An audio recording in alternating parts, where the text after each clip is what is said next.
नमस्कार, स्वराजमध्ये आपल्या सर्वांचं मनपूर्वक स्वागत। आज आपण बघूयात पावसाळा विशेष विदर्भात घरोघरी बनणारे तांबड्या भोपळ्याचे, लाल भोपळ्याचे, गंगाफळाचे, काशीफळाचे किंवा विदर्भामध्ये ह्याला कोहळा देखील म्हणतात। ह्याचे दोन चविष्ट असे प्रकार ते म्हणजे तांबड्या भोपळ्याचे तिखट वडे आणि कोहळ्याचे बोंड किंवा तांबड्या भोपळ्याच्या बोंडाची रेसिपी। हे गोड असे बोंड असतात, खूप मस्त लागतात। चला तर बघूयात आता याची कृती। वडे बनवण्यासाठी सर्वप्रथम आपल्याला लागणार आहे पाव किलो हा तांबडा भोपळा। सर्वप्रथम ह्या तांबड्या भोपळ्याची आपल्याला साल काढून घ्यायची आहे। चाकूच्या साहाय्याने आपल्याला ही साल काढून घ्यायची आहे।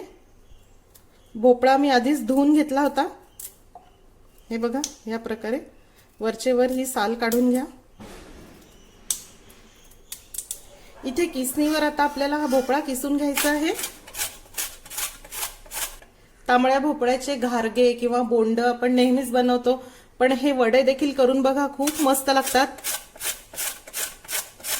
हे बघा, या प्रकारे हा भोपळा आपल्याला व्यवस्थित किसून घ्यायचा आहे। भोपळा किसून झाला, तुम्ही बघू शकता। त्यानंतर मिक्सरच्या भांड्यामध्ये 4 ते 5 लसूण पाकळ्या घ्यायच्या आहे। चवीनुसार हिरवी मिरची, 1 टीस्पून जिरे, 1 टीस्पून बडीशोप,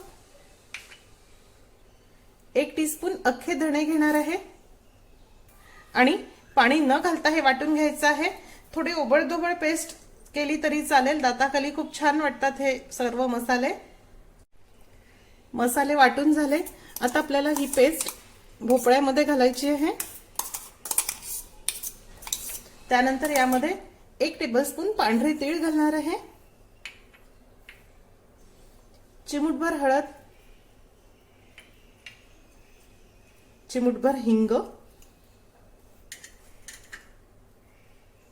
1.5 टेबलस्पून दही घालणार आहे।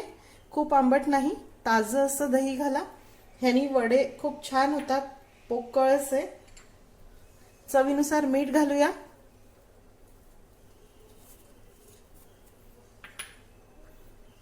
कोथिंबीर। आता आपल्याला हे हाताने व्यवस्थित मिक्स करायचं आहे। हे बघा, हे व्यवस्थित मिक्स झालं आहे आणि मीठ आणि दही घातल्यामुळे या भोपळ्याला देखील पाणी सुटलं आहे। आता यामध्ये 2 टेबलस्पून बेसन घालायचं आहे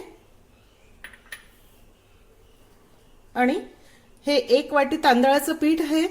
थोडं थोडं आपल्याला आवश्यकतेनुसार घालायचं आहे।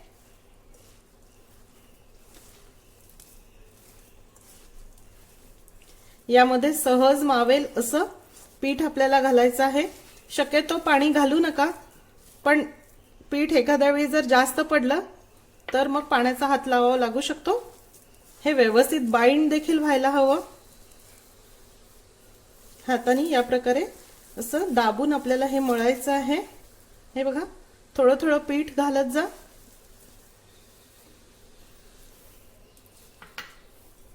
पूर्ण 1 वाटी पीठ मला लागलं आहे। आता आपण हे व्यवस्थित मिक्स करू। हाताने व्यवस्थित मळलं की याला आपोआप पाणी सुटतं। शक्यतो पाणी लावायची आवश्यकता नाही।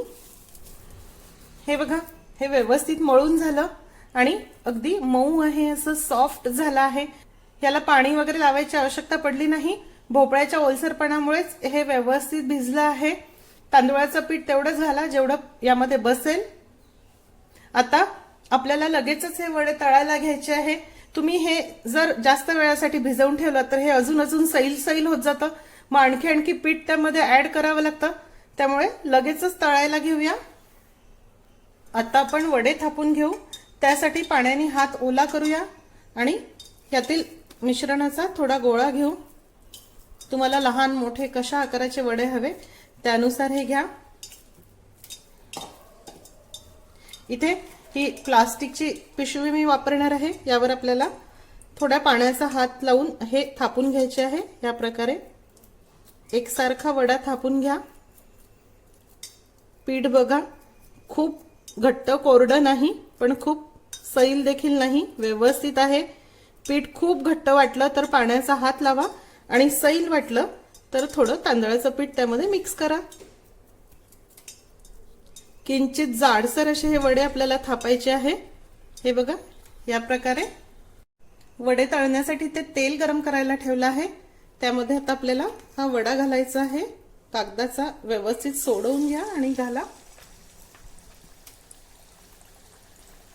आणि मध्यम गॅसवर हा वडा छान खरपूस आपल्याला तळून घ्यायचा आहे।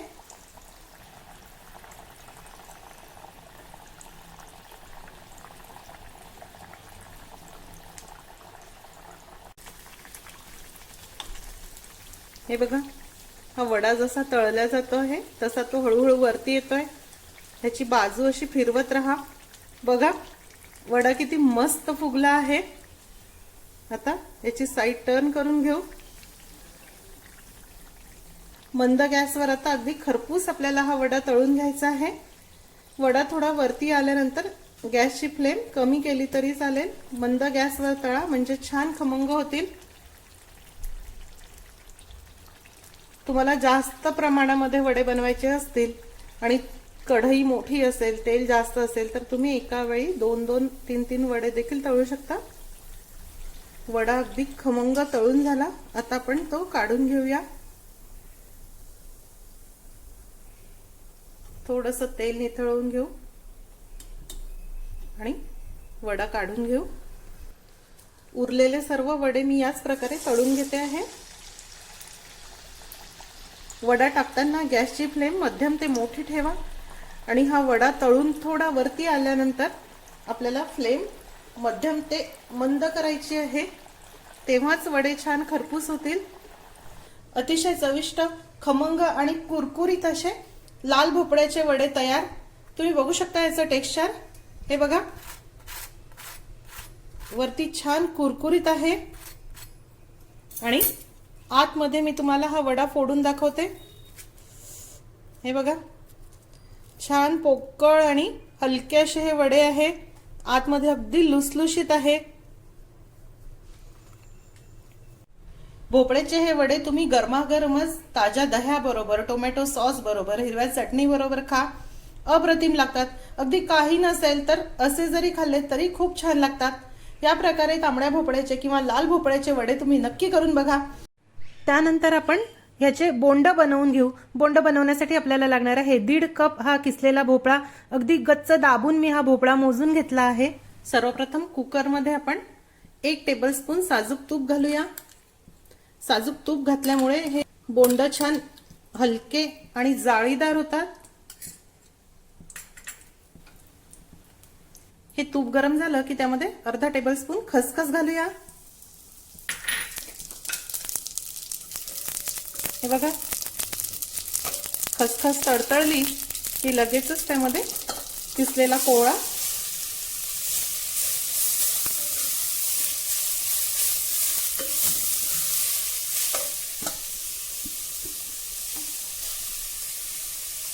त्या तुपावर हा कोवळा आपण थोडा परतून घेऊ।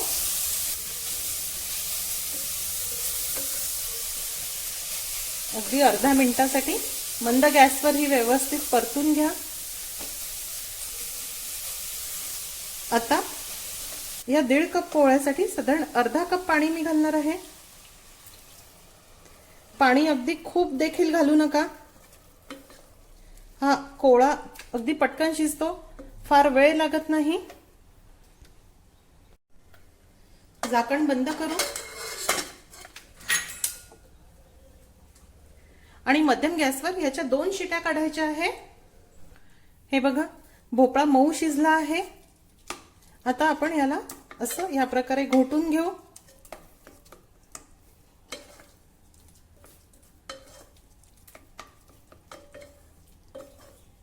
त्यानंतर 1.5 कप भोपळ्यासाठी साधारण अर्धा कप गूळ मी घालणार आहे। गुळाचं प्रमाण हे तुम्ही तुमच्या आवडीनुसार कमी अधिक करू शकता, पण हे बोंड थोडे गोड छान वाटतात त्यामुळे अगदी कमी गोड करू नका। आणि 2 टेबलस्पून साखर घालणार आहे। साखर आणि गूळ हे मिक्स घाला म्हणजे टेक्स्चर खूप छान येतं। आता आपण हे मिक्स करू आणि कुकर खाली गॅस ऑन करून घेऊया। मध्यम गॅसवर या साखर आणि गुळासोबत आता आपल्याला हा भोपळा शिजवून घ्यायचा आहे।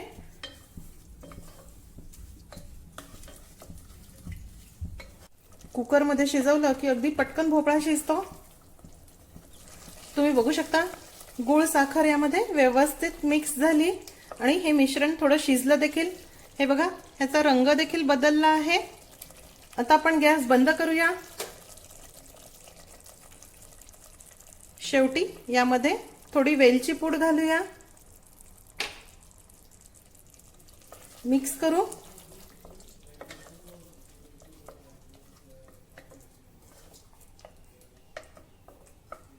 आणि हे मिश्रण थंड होण्यासाठी दुसऱ्या भांड्यामध्ये काढून ठेवूया। हे बघा हे मिश्रण थंड होण्यासाठी मी इथे पसरट भांड्यामध्ये काढलं आहे। ह्याची कन्सिस्टन्सी बघा, या प्रकारची ठेवा। खूप कोरडं नाही पण खूप पातळ देखील नाही। भोपळ्याचे हे मिश्रण पूर्णपणे थंड झालं आहे, रूम टेम्परेचरला आलं आहे। आता यामध्ये चिमूटभर मीठ घालूया। मीठ घातल्यामुळे ह्याची टेस्ट खूप वाढते। 2 टेबलस्पून तांदळाचं पीठ घालूया। हाताच्या साहाय्याने आता हे पीठ यामध्ये व्यवस्थित मिक्स करू।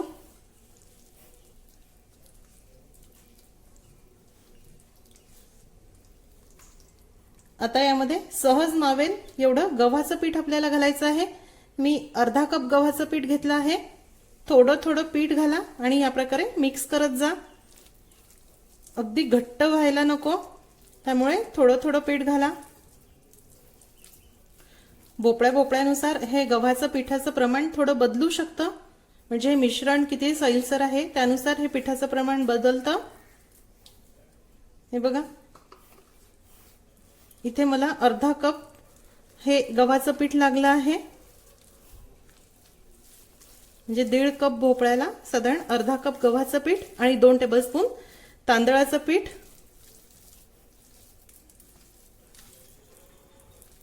भजीच्या पिठाप्रमाणे सरसरीत हे भिजवून घ्या, मस्त फेटून घ्या, म्हणजे बोंड छान हलके होतील।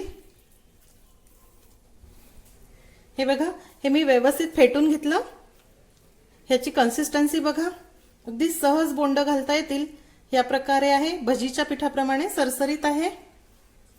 खूप घट्ट भिजवू नका, नाहीतर बोंड पिठूळ होतात आणि घट्ट देखील होतात।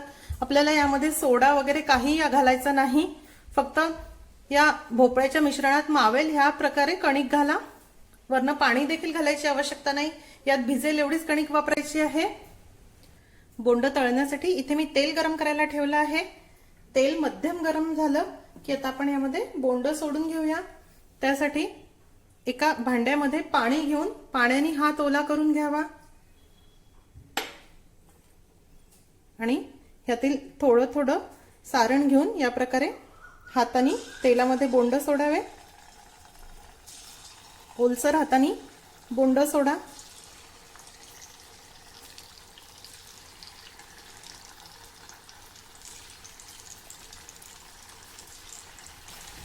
एका वेळी तेलात सहज बसतील एवढेच बोंड घालावे आणि मध्यम गॅसवर आता आपल्याला हे बोंड तळून घ्यायचे आहे। बोंड टाकल्या लगेचच यामध्ये झारा घालू नका।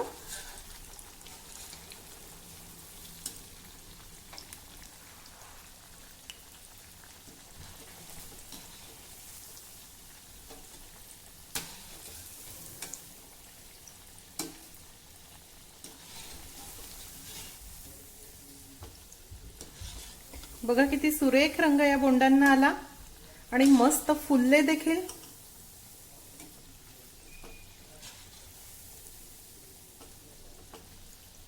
अगदी मोठ्या गॅसवर भरभर ही बोंड तळू नका। बोंड तेलामध्ये सोडत असताना तेल मध्यम गरम हवं आणि गॅसची फ्लेम देखील मध्यम हवी आणि थोडे तळून झाल्यानंतर गॅसची फ्लेम मंद करा, म्हणजे आतपर्यंत हे बोंड व्यवस्थित तळल्या जातात। बोंड व्यवस्थित तळून झाली आहे, अगदी सारखा रंग याला आला आहे। बघा किती सुंदर याचं टेक्स्चर दिसते आहे। आता आपण ही काढून घेऊया। छान लुसलुशीत अशी ही बोंड आहे। पाण्याने हात ओला करून घ्यावा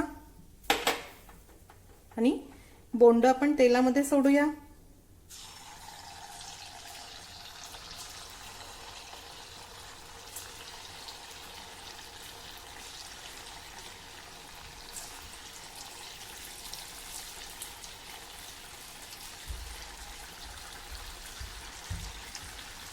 हे बघा, आता गॅसची फ्लेम मध्यम आहे.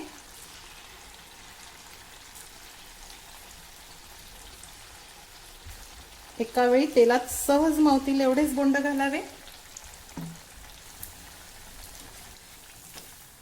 सुरुवातीला गॅसची फ्लेम मध्यमच ठेवा आणि याचा थोडा रंग चेंज झाला की मग गॅसची फ्लेम आपण मंद करूया. हे बघा, हे बोंड देखील छान तळून झाले, मस्त रंग यायला आला आहे. आता आपण हे काढून घेऊया. अतिशय चविष्ट, वर कुरकुरीत आणि आत लुसलुशीत असे भोपळ्याचे किंवा कोवळ्याचे बोंड तयार. हे बघा, ह्याचं टेक्स्चर आतमध्ये बघा, खूप सॉफ्ट आणि लुसलुशीत आहे. हे बघा, छान मस्त जाळीदार असे झाले आहे. तुम्ही या प्रकारे बोंड नक्की करून बघा. आजची रेसिपी आवडल्यास रेसिपीला लाईक करायला व शेअर करायला विसरू नका. माझ्या चॅनलला देखील नक्की सबस्क्राईब करा. अशीच एक छानशी रेसिपी घेऊन भेटूया स्वराजच्या पुढच्या भागामध्ये. तोपर्यंत चवीने खा आणि निरोगी राहा.